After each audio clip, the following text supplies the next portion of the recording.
Are Canadian companies contributing technology to the Israeli military? As recent bombing campaigns have destroyed homes and killed 66 Palestinian children, how is Canada, and Montreal in particular, contributing to violence in Gaza?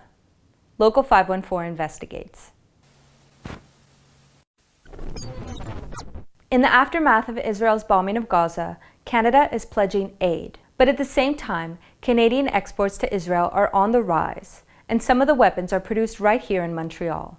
Pratt Whitney, Canada, located in Longueuil, have produced PT-6 turbine engines manufactured for various utility aircrafts used by the Israeli Air Force. Most of these engines were not directly exported to Israel, but subcontracted by companies in the United States and one in Italy.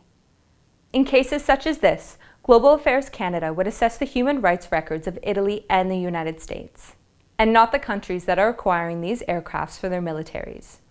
From 2000 to 2019, Israel has been the top 18th country to receive engines for military use from Pratt Whitney Canada, as the company provided $42 million worth of engines within this time period. Global Affairs Canada told Local 514 that they cannot comment on specific exports or export applications, and that they have an obligation to protect confidential information considering the commercial activities of individual companies. Kelsey Gallagher, researcher for Plowshares, says if we included all subcontracted exports to Israel, the number of total military exports to Israel will be much greater than documented by the Government of Canada. So we don't have an overall estimate. The last record that we have in our own internal database was for the export of 12 PT-6B engines for use in Israeli aircraft. We priced the engines at about $1 million each.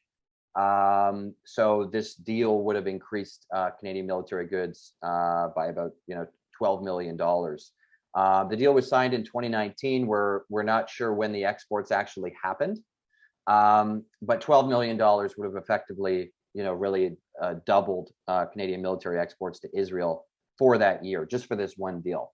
These companies exist to sell weapons, right? And they're not voluntarily going to not sell to countries. This is why we need strong regulations. We need the Canadian government to step in, regulate this trade, because we were talking about people getting killed, right? We're talking about civilian harm events. Bell Helicopter Textron Canada, located in Mirabel, an off-island suburb in Montreal, produced the Bell 206 helicopter, which was used by the Israeli military since the 1970s.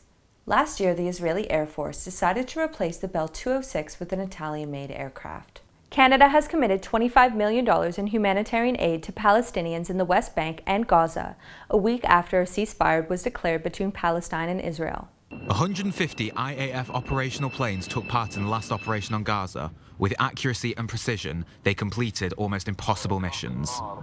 With attacks that caused tremendous damages to Hamas, and with as few as possible casualties, the IAF was the force leading the latest battle in the air, on the ground, and under it. Following 11 days of the Israeli military bombing the Gaza Strip, which resulted in 253 Palestinians being killed, and more than 72,000 Palestinians being displaced, Palestinian officials said that it would cost approximately $100 million to rebuild the damage in Gaza. This region is already in poverty and continues to undergo an Israeli-sanctioned blockade. Israel, who was bombed by Hamas, resulting in 12 Israelis being killed, has an Iron Dome which intercepts about 85 to 95% of rockets to protect their region from bombings, highlighting the imbalance in fighting between both the countries.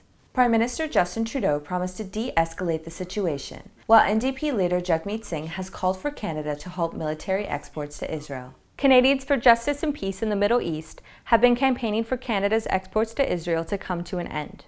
We should be extracting ourselves from not just the arms trade, but from the relationship with Israeli industry in general. It feeds into the overall system of occupation, and you can't really make a clear distinction between civilian and military purposes. It is perpetuating the occupation, it's perpetuating ethnic cleansing and apartheid. I do think we don't want to just stop producing things. We just want to make sure that the things that we are producing are benefiting society and that they're not perpetuating human rights violations.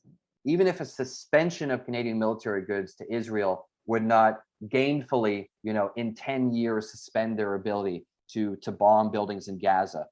I think where it's important is it shows if Canada were to take that position, we cannot in good conscience arm a country where we think that there is risk that these weapons are going to be used to violate human rights. And I think only that kind of pressure on the Israeli government is going to substantially change things generally, and I think substantially change things for the better, not only for Palestinians, but also for Israelis.